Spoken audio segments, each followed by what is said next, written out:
Welcome and thanks for joining me. My name's Olivia and I'm an accredited nutritionist and dietitian. Today I want to talk to you about fad diets. How many of you scroll your social media and encounter at least one of these influencer types selling you the latest faddy diet and lifestyle plan? And let's face it, some of them can look very convincing and appear to be really healthy and like something we should all be aspiring to. As a nutrition professional, I get asked all the time, what do you think about this diet? Or is this diet healthy? And so I'm here today to give you the pros and cons on some of the more popular diets around just now. I'm going to start with intermittent fasting. Now, this is a tradition dating back centuries that is practiced in many cultures around the world, but has gained popularity for its perceived health benefits and weight loss.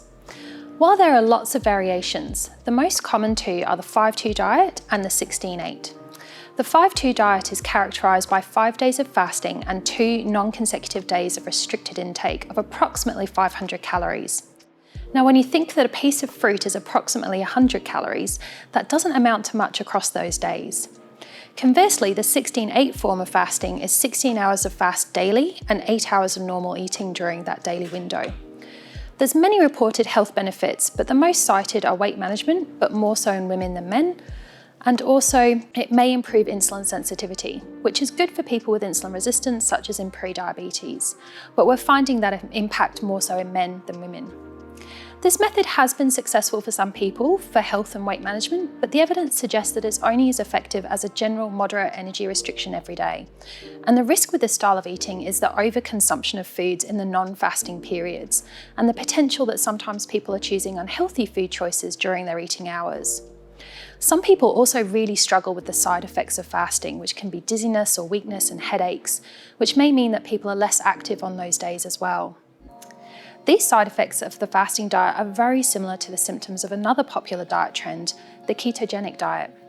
In fact, this diet has its own term, keto flu, for the symptoms of grogginess, muscle weakness, dizziness, and in some people, nausea, vomiting, constipation, or diarrhea. While this might not sound very appealing, this diet has received huge attention for its weight management use, despite this diet actually being used to manage epilepsy. Other names for this diet over history has been the Atkins diet, South Beach diet, the Paleo diet. While they all have subtle differences, ultimately they are all very low carbohydrate diets designed to put the body into ketosis, which causes the body to use fat stores for energy instead of carbohydrate. If we were to rework our public health nutrition images to suit a keto style diet, it would look something like this, with high fat foods, including butter and meats being plentiful, making up the bulk of the diet, and only a small proportion for a limited range of low carbohydrate vegetables, fruits, and alternative dairy sources. Notice there's no grains there at all. While this diet can produce rapid weight loss, this is usually due to the fluid loss that people experience as their stored glucose or carbohydrate is lost in the transition from using carbohydrate as an energy source to fat. In reality, people tend to find it hard to follow this diet in the long term, with the novelty of bacon and eggs for breakfast wearing off quite quickly. And for people with medical conditions such as diabetes, kidney disease, liver disease, or high cholesterol and blood pressure, this diet would not be recommended. The limits of fresh fruit and vegetables and grainy foods also put the individual at a risk of a number of vitamin and mineral deficiencies, hence the keto supplements that are usually sold alongside this diet.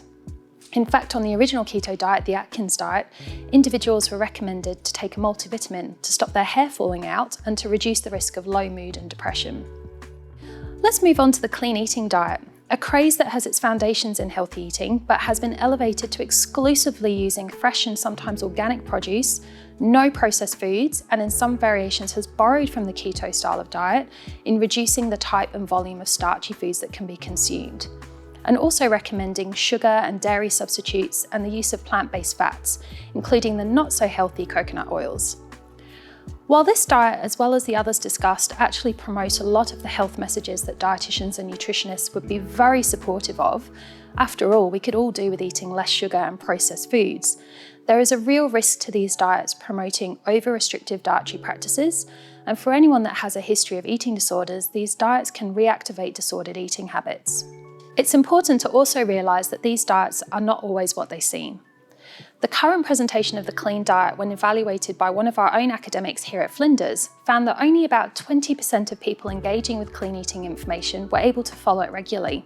As let's face it, who has time to prepare everything from scratch or the budget to buy organic or berries out of season?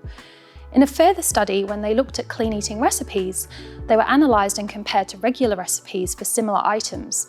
The clean eating recipes, which often included coconut oil and sugar substitutes, had the same amount of energy, fat and salt as the regular recipes, therefore demonstrating that the idea of these foods being healthier is misleading. So what is the take home from all of this? Are these diets healthy?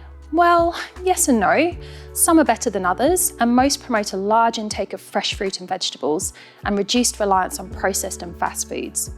However, they're all restrictive and all associated with potential health risks if followed in their extreme forms, mainly due to the undesirable level of food group restriction. While it doesn't sound as new and exciting and won't promise a quick fix, health eating can actually incorporate aspects of any of these diets, and a nutrition professional such as a nutritionist or a dietitian can help tailor your own eating to accommodate health goals that you may have, which could include a slightly lower carbohydrate eating plan, or it could include some intermittent fasting, but we would be making sure that your overall diet was healthy and complete for all your nutrient requirements without needing huge amounts of supplements, drinks or teas to make up for the nutrient shortfalls. We would also be making sure that you had no medical conditions that would make certain changes risky to your overall health. Here at Flinders, our programs are designed to train our graduates to offer realistic and personalised dietary advice. This is just the tip of the iceberg in terms of how we equip our graduates, but everything we do is grounded in evidence and packaged with a client-centred focus, because we understand that one diet does not fit all.